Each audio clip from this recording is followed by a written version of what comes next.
வணக்கம். புதுவையில் 266 ஆசிரியர்களை பணி நிரந்தரம் செய்துள்ளதாக அன்னை தெரேசா பாட்டு மேற்படிப்பு மையத்தில் நடைபெற்ற ஆசிரியர் தின விழாவில் முதல்வர் ரங்கசாமி பேசினார். புதுவை கல்வி இயக்ககம் சார்பில் ஆசிரியர் தின விழா கோரிமேட்டில் உள்ள அன்னை தெரேசா பாட்டு மேற்படிப்பு மற்றும் நல அறிவியல் ஆராய்ச்சி நிலைய பல்நோக்கு கூடத்தில் அமைச்சர் தியாகராஜன் தலைமையில் நடைபெற்றது. விழாவில் முதன்மை விருந்தினராக ஆளுநர் இக்பால் சிங் கலந்து கொண்டு நல்லாசிரியர்களுக்கு விருது வழங்கி சிறப்புரையாற்றினார். தொடர்ந்து முதல்வர் ரங்கசாமி ஓய்வு பெற்ற ஆசிரியர்களை கௌரவித்து பேசுகையில், நல்ல கல்வி கிடைத்தால்தான் சமுதாயம் முன்னேறும்.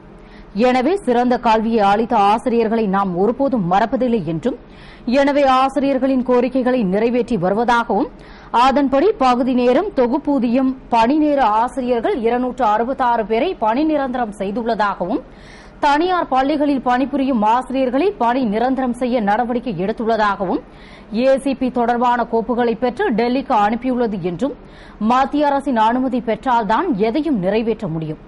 இதனால்தான் மாநில அந்தஸ்து கேட்டு சட்டமன்றத்தில் தீர்மானம் நிறைவேற்றி அனுப்பியுள்ளதாகவும், ஆசிரியர்களின் கோரிக்கைகள் நிறைவேற்றப்படும். மேலும் மாணவர்கள் ஆசிரியர்களின் பேச்சை கேட்டு படித்து முன்னேற வேண்டும் என்று கூறினார். ஆசிரியர்கள் நிலையான நிரந்தரமான முழு நேர ஆசிரியர்கள் இருந்தால் தான் படிக்கிற பிள்ளைங்க மரியாதை கொடுக்க முடியும். எங்க வந்தாரு எங்க வாத்தியார் ஒரு மணி நேரம் கூட்டாரு அவருக்கு தான் மரியாதை அப்படின்னு அந்த பிள்ளைங்க சொல்லக்கூடாது. நிரந்தரமான நிலையான ஒரு பணியில் இருக்கின்ற, தொடர்ச்சியாக பணியில் இருக்கின்ற அந்த ஆசிரியர்களுக்கு கொடுக்கிற ஒரு மரியாதையும், ஏதோ சிறிது நேரம் வந்துட்டு போறாரு அப்படின்னு சொல்வதற்கு எவ்வளவு வித்தியாசம் இருக்கு. இந்த வித்தியாசம் மாணவர்களுடைய அந்த ஆசிரியர்களுக்கு ஏற்படக்கூடாது என்ற நிலையில் அனைவரையும் ஒரு நிரந்தர நிலையில் கொண்டு வர வேண்டும் என்று எண்ணி உடனடியாக அதற்கான நடவடிக்கை எடுத்து நேற்றைய தினம் இந்த 266 ஆசிரியர்களுக்கு நிரந்தர நியமன உத்தரவு கொடுக்கப்பட்டு இருக்கின்றது. இது முக்கியமான கோரிக்கை, ஆசிரியர் மிக முக்கியமான கோரிக்கை. அதே மாதிரி தனியார் பள்ளியில் அரசு உதவி பெறுகிற தனியார் பள்ளி ஆசிரியர் தான் நிரந்தரம் செய்ய வேண்டும் என்ற ஒரு கோரிக்கை பல ஆண்டுகளாக கேட்டிருந்தோம். முன்னாள் முதலமைச்சர் இருக்கும்போது கேட்டிருந்தாங்க.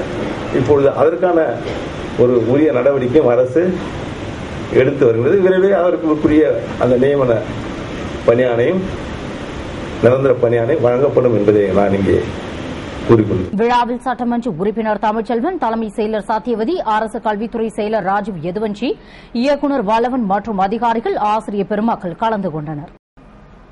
ஆசிரியர் தின விழாவை புறக்கணித்து பேரணி மற்றும் முற்றுகை போராட்டத்தில் ஈடுபட்ட 500 ஆசிரியர்களை போலீசார் கைது செய்ததால் பெரும் பரபரப்பு ஏற்பட்டது. புதுவை ஆசிரியர் சங்கங்களின் கூட்டு போராட்ட குழுவினர் அனைத்து பிரிவு ஆசிரியர்களுக்கும் வேலை நாட்கள் 200 என ஆணை வழங்க வேண்டும், தகுதி வாய்ந்த அனைத்து பிரிவு ஆசிரியர்களுக்கும் ஏசிபி, எம்ஏசிபியை வழங்கிட வேண்டும், குழந்தை பராமரிப்பு விடுப்பினை பாரபட்சமின்றி வழங்கிட வேண்டும் உள்ளிட்ட பல்வேறு கோரிக்கைகளை வலியுறுத்தி பலகட்ட போராட்டம் நடத்தியும் தீர்வு ஏற்படாததால் ஆசிரியர் தின நாளான இன்று விடுப்பு எடுத்து சுதேசி பஞ்சாலை அருகில் திரண்டு நமது உரிமையை மீட்டெடுப்போம் என்ற உணர்வோடு ஒருங்கிணைப்பாளர் ஜெயராமன் பாரி தலைமையில் ஆலோசகர் பாலமோகனன் சேஷாசலம் முன்னிலையில் மாபெரும் பேரணியாக புறப்பட்டு முக்கிய வீதிகள் வழியாக கல்வித்துறை வளாகத்தை அடைந்து முற்றுகை போராட்டத்தில் ஈடுபட்டனர். இதில் ஆயிரக்கணக்கான ஆசிரியர்கள் பங்கேற்று கோஷமிட்டு ஆர்ப்பாட்டம் செய்தனர். கல்வித்துறையை முற்றுகையிட்ட 300 ஆசிரியர்கள், 200 ஆசிரியைகள் என மொத்தம் 500 பேரை போலீசார் கைது செய்து உருளையன்பேட்டை கரி குடோனில் அடைத்தனர். இதனால் பெரும் பரபரப்பு ஏற்பட்டது. புதுவை அரசு சார்பில் அன்னை தெரேசா நினைவு நாள் அனுசரிக்கப்பட்டு முதல்வர் ரங்கசாமி தலைமையில் மலரஞ்சலி செலுத்தப்பட்டது. புதுவை அரசு செய்தி மற்றும் விளம்பரத்துறை சார்பில் பாரத ரத்னா அன்னை தெரேசாவின் நினைவு நாள் அனுசரிக்கப்பட்டது. இதனை முன்னிட்டு கோக்கு பார்க்கில் உள்ள அவரது சிலைக்கு முதல்வர் ரங்கசாமி மற்றும் சபாநாயகர் சபாபதி, அமைச்சர் தியாகராஜன், துணை சபாநாயகர் TPR செல்வம், சட்டமன்ற உறுப்பினர்கள் நேரு, வைத்தியநாதன், தமிழ்ச்செல்வன், சிவா, வாரிய தலைவர் மதி உள்ளிட்டோர் மலரஞ்சலி செலுத்தினர். தொடர்ந்து மேல் சித்தாமூர் சிகேஞ்சி ஜெயின் மடம் தவத்திரு லட்சுமி சேனா சுவாமிகள், பிரம்மகுமாரிகள் ராஜயோக தியானமட சங்கரன், புதுவை மாநில வக்ஃபு வாரிய செயலாளர் ஹாஜி ஷர்புதீன், அருட்தந்தை ஆந்தோனிசாமி, அருட்தந்தை பிரான்சிஸ் ஜோசப் மற்றும் பலர் மலரஞ்சலி செலுத்தினர். புதுவை வில்லியனூரில் நடைபெற்ற பாரிஸ் ஏஜென்சி சிமெண்ட் மற்றும் சீல் விற்பனையின் துவக்க விழாவில் சட்டமன்ற உறுப்பினர் நமச்சிவாயம் முதல் விற்பனையை துவக்கி வைத்தார். புதுவை சுல்தான்பேட்டை வில்லியனூர் பிரதான சாலையில் பாரிஸ் ஏஜென்சிஸ் என்ற சிமெண்ட் மற்றும் ஸ்டீல் விற்பனை நிலைய திறப்பு விழா நடைபெற்றது. கடை உரிமையாளர் முகமது யூனஸ் வரவேற்று பேசிய விழாவில் சிறப்பு விருந்தினராக தொகுதியின் சட்டமன்ற உறுப்பினர் நமச்சிவாயம் கலந்து கொண்டு முதல் விற்பனையை துவக்கி வைத்திட அதனை மாநில திராவிட முன்னேற்றக் கழக இளைஞரணி அமைப்பாளர் சிவா பெற்றுக் கொண்டார். விழாவில் சிறப்பு அழைப்பாளராக முன்னாள் நகரமன்ற துணைத் தலைவர் ஜான்குமார், முன்னாள் சட்டமன்ற உறுப்பினர் ஜெயமூர்த்தி கலந்து கொண்டு வாழ்த்துரை வழங்கினர். விழாவில் அரசியல் கட்சி தலைவர்கள், வாடிக்கையாளர்கள் மற்றும் பொதுமக்கள் கலந்து கொண்டனர். புதுவை ஜிப்மர் மருத்துவக் கல்லூரியில் மாணவர்களின் சார்பில் ஸ்பந்தன் 2012 என்ற கலை விழாவின் துவக்க விழா நடைபெற்றது. புதுவை ஜிப்மர் மருத்துவக் கல்லூரியில் மருத்துவ மாணவர்களுக்கிடையே புதைந்து கிடக்கும் திறமைகளை வெளிப்படுத்தும் வகையில் ஒவ்வொரு ஆண்டும் ஸ்பந்தன் விழா நடத்தப்பட்டு வருகிறது. அதன்படி இந்த ஆண்டு ஸ்பந்தன் 2012 என்ற கலை விழா ஜிப்மர் வளாகத்தில் உள்ள லிஸ்டர் மைதானத்தில் துவங்கியது. விழாவில் இயக்குநர் டாக்டர் ரவிக்குமார் குத்துவிளக்கேற்றி நடனமாடி கலை நிகழ்ச்சிகளை துவக்கி வைத்தார். 30க்கும் மேற்பட்ட கல்லூரிகளைச் சேர்ந்த ஏராளமான மாணவர்கள் கலந்து கொண்ட விழாவில் கூடைப்பந்து போட்டி, இந்தியன் மியூசிக் ஆகிய போட்டிகள் நடத்தப்பட்டது. விழாவில் டீன் டாக்டர் ரெட்டி, மருத்துவ கண்காணிப்பாளர் தாஸ் உள்ளிட்டோர் கலந்து கொண்டு சிறப்பித்தனர். வனத்துறையின் பாதுகாப்பில் இருந்த மணக்குள விநாயகர் கோவில் யானை லட்சுமி வேளாண் அறிவியல் நிலையத்திற்கு மாற்றம் செய்யப்பட்டுள்ளது. புதுவை மணக்குள விநாயகர் கோவில் யானை லட்சுமி வனத்துறையில் தங்கி சிகிச்சை பெற்று வந்த நிலையில் முதுமலை யானைகள் சரணாலயத்திற்கு அனுப்ப வனத்துறையினர் எடுத்த முயற்சிகள் அனைத்தும் லாரியில் ஏற யானை மறுத்துவிட்டதால் தோல்வியடைந்தது. தொடர்ந்து யானை லட்சுமியை குரும்பாப்பட்டியில் உள்ள காமராஜர் வேளாண் அறிவியல் ஆராய்ச்சி நிலையத்தில் உள்ள பண்ணை தோட்டத்திற்கு அழைத்து சென்று மரங்களுக்கு நடுவில் பாதுகாப்பாக தங்க வைத்துள்ளனர். லாரியை கண்டாலே யானை பயப்படுவதால் அதன் அருகிலேயே ஒரு லாரியை நிறுத்தி வைத்துள்ளனர். இதனால் யானைக்கு லாரி மீதுள்ள அச்சம் நீங்கி லாரியில் ஏறும் என நம்புகின்றனர். எனவே அங்கிருந்து முதுமலை சரணாலயத்திற்கு அனுப்ப உள்ளதாக வனத்துறையினர் தெரிவித்துள்ளனர். வேளாண் அறிவியல் நிலையத்தில் இயற்கை சூழலில் தாங்கி ஓய்வெடுத்து வரும் யானை லட்சுமியை அறிவியல் நிலைய தலைவர் சுரேஷ் பார்வையிட்டு அதன் பராமரிப்பு பற்றி வனத்துறையினரிடம் கேட்டறிந்தார். மேலும் முதுமலைக்கு யானையை லாரியில் அனுப்புவது குறித்து ஆய்வு செய்தார். அப்போது அதிகாரிகள் மற்றும் ஊழியர்கள் பலர் உடனிருந்தனர். புதுவை அரசு சார்பில் நடைபெற்ற வ.உ. சிதம்பரம் பிள்ளையின் பிறந்தநாள் விழாவில் முதல்வர் ரங்கசாமி மலரஞ்சலி செலுத்தினார். புதுவை அரசு செய்தி மற்றும் விளம்பரத்துறை சார்பில் கப்பலோட்டிய தமிழன் வ.உ. சிதம்பரம் பிள்ளையின் பிறந்தநாள் விழா பாரதி பூங்காவில் உள்ள அன்னாரது சிலை சதுக்கத்தில் கொண்டாடப்பட்டது. விழாவில் முதல்வர் ரங்கசாமி பங்கேற்று அன்னாரது சிலைக்கு மாலை அணிவித்து மலரஞ்சலி செலுத்தினார்.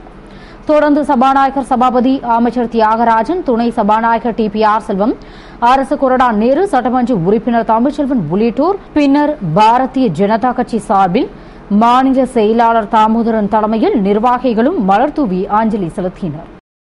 புதுவை ஜிப்மர் நிர்வாகத்தை கண்டித்து மாடியில் இருந்து ஊழியர் குதித்து தற்கொலை செய்து கொண்டதற்கு கண்டனம் தெரிவித்து ஊழியர்கள் போராட்டத்தில் ஈடுபட்டனர். புதுவை ஜிப்மர் மருத்துவமனையில் தினக்கூலி ஊழியர்களை ஒப்பந்த தொழிலாளர்களாக மாற்ற முடிவு செய்து நிர்வாகம் 32 பெயர் கொண்ட பட்டியலை தயாரித்து நடவடிக்கை எடுத்துள்ளதாக கூறப்படுகிறது. இந்நிலையில் வில்லியனூரைச் சேர்ந்த ஜெயச்சந்திரன் பெயரும் அப்பட்டியலில் இருந்ததால் வேலைக்கு செல்வதாக வீட்டில் கூறிவிட்டு ஜிப்மர் சவக்கிடங்கு அருகே 3வது மாடியில் இருந்து குதித்து தற்கொலை செய்து கொண்டார். ரத்த வெள்ளத்தில் இறந்து கிடந்த அவரது உடலை கண்ட நிர்வாகம் கோரிமேடு போலீசாருக்கு தகவல் தெரிவித்தது. உடனே அங்கு வந்த போலீசார் சடலத்தை பார்வையிட்டு விசாரணை மேற்கொண்டனர். இதனிடையே ஜெயச்சந்திரன் இறந்ததை அறிந்த சக ஊழியர்கள் ஒன்று திரண்டு ஜிப்மர் நிர்வாகத்திற்கு எதிராக குரல் கொடுத்து கண்டன ஆர்ப்பாட்டம் நடத்தியதால் பெரும் பரபரப்பு ஏற்பட்டது. இதனால் கூடுதல் போலீசார் பாதுகாப்பு பணியில் ஈடுபடுத்தப்பட்டுள்ளனர். முன்னாள் குடியரசுத் தலைவர் டாக்டர் ராதாகிருஷ்ணனின் பிறந்த நாளை முன்னிட்டு ஜிப்மர் மருத்துவமனையில் ஊழியர்களுக்கான ஒருங்கிணைந்த ஆரோக்கிய திட்டம் துவங்கப்பட்டது. இந்தியாவின் முதல் பிரதமரான ஜவஹர்லால் நேருவின் பெயரில் அமைந்துள்ள ஜிப்மர் மருத்துவமனையை அப்போதைய குடியரசுத் தலைவர் டாக்டர் ராதாகிருஷ்ணன் துவக்கி வைத்தார். அவரின் நினைவாக ஒவ்வொரு ஆண்டும் ராதாகிருஷ்ணனின் பிறந்தநாள் விழா ஜிப்மர் மருத்துவமனையில் கொண்டாடப்பட்டு வருகிறது. அதுபோன்று இந்த ஆண்டு நடந்த விழாவில் ஜிப்மர் இயக்குநர் டாக்டர் ரவிக்குமார் தலைமையில் மலரஞ்சலி செலுத்தப்பட்டு ஊழியர்களுக்கான ஒருங்கிணைந்த ஆரோக்கிய திட்டம் துவங்கப்பட்டது. இத்திட்டத்தின் கீழ் ஜிப்மரில் பணியாற்றும் ஒவ்வொரு ஊழியர்களுக்கும் அவர்களின் பிறந்த நாளில் சுகாதார பரிசோதனை செய்யப்பட்டு மருத்துவ சேவை அளிக்கப்படும். விழாவில் ஜிப்மர் ஊழியர்கள் திரளாக கலந்து கொண்டனர். புதுவை தந்தை பெரியார் நகர் ஸ்ரீ வக்ரதுண்ட மகா கணபதி தேவஸ்தான கும்பாபிஷேக 5ஆம் ஆண்டு பூர்த்தி விழாவில் கதிர்காமம் வட்டார காங்கிரஸ் தலைவர் ஏகேடி ஆறுமுகம் பங்கேற்று வழிபட்டார். புதுவை தந்தை பெரியார் நகரில் எழுந்தள்ளி உள்ள அருள்மிகு ஸ்ரீ வக்ரதுண்ட மகா கணபதி தேவஸ்தானத்தின் கும்பாபிஷேக 5ஆம் ஆண்டு பூர்த்தி விழா நடைபெற்றது. இதனை முன்னிட்டு ஸ்ரீ வக்ரதுண்ட மகா கணபதி ஹோமம், பூர்ணாகதி, மகா அபிஷேகம் மற்றும் ஆராதனையும், தொடர்ந்து சிறப்பு அலங்காரத்தில் அலங்கரிக்கப்பட்ட வாகனத்தில் மின்விளக்குகள் ஒளிர மேலதாள இன்னிசை முழங்க சாமி வீதி உலாவும் நடைபெற்றது. இதில் கதிர்காமம் வட்டார காங்கிரஸ் தலைவரும் இந்திராநகர் தொகுதி காங்கிரஸ் பொறுப்பாளருமான ஏகேடி ஆறுமுகம் மற்றும் திரளான பக்தர்கள் பங்கேற்று சாமி தரிசனம் செய்தனர். விழாவிற்கான ஏற்பாடுகளை அறங்காவல் குழுவினர் மற்றும் ஆன்மீக அன்பர்கள் செய்திருந்தனர். புதுவை பாசிக் அலுவலகத்தில் சம்பளம் இல்லாத விரக்தியால் ஊழியர் தீக்குளிக்க முயன்ற சம்பவம் பெரும் பரபரப்பை ஏற்படுத்தியுள்ளது.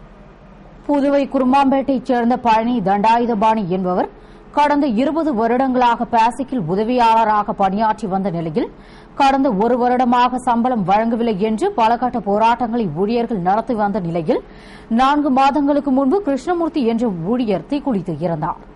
இந்நிலையில் பழனி தண்டாயுதபாணி தட்டாஞ்சாவடியில் உள்ள பாசிக் அலுவலகத்திற்கு வந்து நுழைவு வாசலின் முன் நின்று பெட்ரோலை எடுத்து உடலில் ஊற்றிக்கொண்டு தீப்பெட்டியை எடுத்து பற்ற வைத்து தற்கொலைக்கு முயன்றார். முன்னதாகவே இதுகுறித்து தகவல் அறிந்து வந்த கோரிமேடு போலீசார் தீப்பெட்டியை பிடுங்கி எறிந்து அவரது உடலில் தண்ணீரை ஊற்றி தீக்குளிப்பு சம்பவத்தை தடுத்தனர். மேலும் சமரச பேச்சுவார்த்தை நடத்தினர். ஆனால் அவர் அதனை ஏற்க மறுத்து உண்ணாவிரதம் மேற்கொண்டார். இத்தகவலை கேள்விப்பட்ட மற்ற ஊழியர்களும் அங்கு திரண்டு போராட்டத்தில் ஈடுபட்டனர். இதுகுறித்து பழனி தண்டாயுதபாணி கூறுகையில், சம்பளம் இல்லாமல் குடும்பம் நடத்த முடியவில்லை, எனவே சம்பளம் வாங்காமல் செல்ல மாட்டேன் என்று கூறினார். இத்துடன் செய்திகள் நிறைவடைகின்றன. வணக்கம்.